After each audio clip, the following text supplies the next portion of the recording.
નમસ્કાર, આપણું ગુજરાતમાં આપનું સ્વાગત છે। સીએ ફાઇનલમાં ટોપ 50માં અમદાવાદના બે વિદ્યાર્થીઓ ભારતમાંથી બંને ગ્રુપમાં કુલ 22,293 વિદ્યાર્થીઓએ પરીક્ષા આપી હતી। Institute of chartered accounts of India દ્વારા જાન્યુઆરી 2026માં લેવામાં આવેલી સીએ ફાઇનલ પરીક્ષાનું પરિણામ જાહેર કરવામાં આવ્યું છે। આ વર્ષે પરિણામ ગયા વર્ષ કરતાં ઘણું ઓછું આવ્યું છે, છતાં અમદાવાદ સેન્ટરના બે વિદ્યાર્થીઓએ ઓલ ઇન્ડિયા રેન્કર્સ લિસ્ટમાં સ્થાન મેળવી શહેરનું ગૌરવ વધાર્યું છે।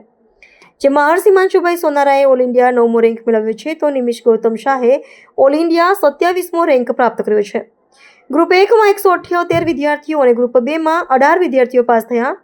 અમદાવાદ કેન્દ્રના બંને ગ્રુપની પરીક્ષામાં કુલ 635 વિદ્યાર્થીઓ ઉપસ્થિત રહ્યા હતા, જેમાંથી 88 વિદ્યાર્થીઓ સફળતાપૂર્વક ઉત્તીર્ણ થયા છે, જેની ટકાવારી 13.86% નોંધાઈ છે। તેમજ ગ્રુપ 1માં 872 વિદ્યાર્થીઓ ઉપસ્થિત રહ્યા હતા અને તેમાંથી 178 વિદ્યાર્થીઓ ઉત્તીર્ણ થયા છે, જેની ટકાવારી 20.41% છે। ગ્રુપ બીમાં 406 વિદ્યાર્થીઓ ઉપસ્થિત રહ્યા હતા, જેમાંથી 18 વિદ્યાર્થીઓ ઉત્તીર્ણ થયા છે, જેની ટકાવારી 4.43% વિદ્યાર્થીઓ પાસ થયા છે। સપ્ટેમ્બર 2025માં અમદાવાદનું પરિણામ 23.18% અને મે 2025માં 19.35% રહ્યું હતું।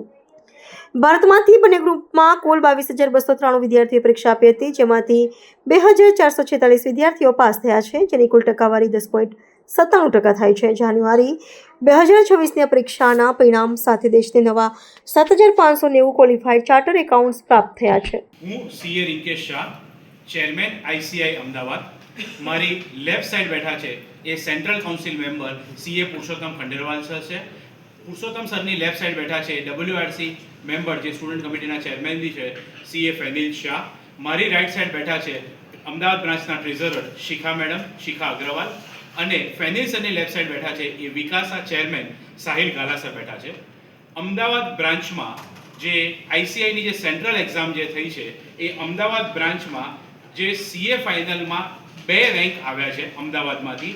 એક 9th રેન્ક આવેલો છે જેનું નામ છે હર્ષ સોનારા, અને ટોપ 50માં બીજો જે રેન્ક આવ્યો છે એ 27th રેન્ક આવ્યો છે જેનું નામ છે નિમિષ ગૌતમ શાહ। આવી રીતે અમદાવાદમાંથી 2 રેન્ક આવ્યા છે।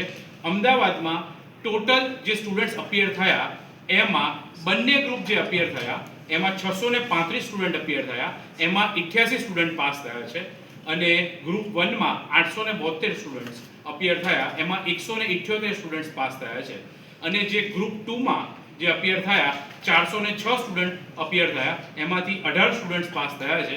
આ રીતે અમદાવાદનું રિઝલ્ટ છે ઓલ ઓવર ઇન્ડિયા લેવલ, અને અમદાવાદનું રિઝલ્ટ કમ્પેરેટિવલી ગત વર્ષો કરતાં ઓછું આવેલું છે, અને આપણા માટે જે નવા સીએ બન્યા છે એને અમદાવાદ બ્રાન્ચ વતી અને આઈસીઆઈ વતીથી હું અભિનંદન પાઠવું છું કે તેઓ તેમની કારકિર્દી સારી રીતે બનાવે, અને જે લોકો સક્સેસફુલ નથી થયા તે લોકોને નેક્સ્ટ અટેમ્પ્ટ માટે હું બેસ્ટ વિશેષ આપું છું। તમારું નામ, પરિચય? મારું નામ નમિષ શાહ છે અને મારો સીએ ફાઇનલ જાન્યુઆરી 26માં AR27 આવ્યો છે અને અમદાવાદમાં 2nd રેન્ક છે। કઈ રીતની સમગ્ર મહેનત રહી અને રેન્ક આવ્યો એની શું કહેશો? મહેનત માટે મેં ક્લિયર કરેલું કે મારી એક્ઝામ લીવ સ્ટાર્ટ થાય એની પહેલાં હું બધા સબ્જેક્ટના લેક્ચર જોઈ લઈશ, અને પાછળના 6 મહિના મારે ખાલી પ્યોર રિવિઝન અને સ્ટડી માટે જ ધ્યાન આપવું હતું। બાકી મહેનત માટે હું એ જ ફોકસ કરતો હતો કે રોજના 10 કલાક તો કાઢવા જ છે, અને કન્સિસ્ટન્ટલી જેટલું જ થાય એટલું 10માંથી 8નો ઇફેક્ટિવ આઉટપુટ નીકળવું જ જોઈએ। કઈ રીતનો પરિવારનો સપોર્ટ રહ્યો, મહેનત કઈ રીતના? પરિવારનો સપોર્ટ તો હોય છે, પરિવારના સપોર્ટ વગર કંઈ થઈ ના શકે। પરિવારમાં એ લોકો આપણી કાળજીપૂર્વક ધ્યાન રાખે અને આપણી દેખભાળ કરે, અને એ લોકો જે કેર કરે એની કારણે આપણને વધારે કોન્ફિડન્સ આવે કે આપણે કરી શકશું। અને સ્ટુડન્ટ માટે શું મેસેજ હશે? સ્ટુડન્ટ માટે જ મેસેજ છે કે હવે આઈસીઆઈ એમની પેટર્ન ચેન્જ કરી છે, હવે એ લોકો કન્સેપ્ચ્યુઅલ ક્લેરિટી અને વધારે ઇનડેપ્થ નોલેજ ચેક કરે છે, એટલે 100% કોર્સ કવરેજ કરવું પડશે અને કન્સેપ્ચ્યુઅલ ક્લેરિટીથી જ ભણવું પડશે। Thank you. तो व्हाट्सएप, ट्विटर, फेसबुक, इंस्टा जहाँ भी आपका अकाउंट है, इसे शेयर बटन के द्वारा वहाँ पर शेयर करें।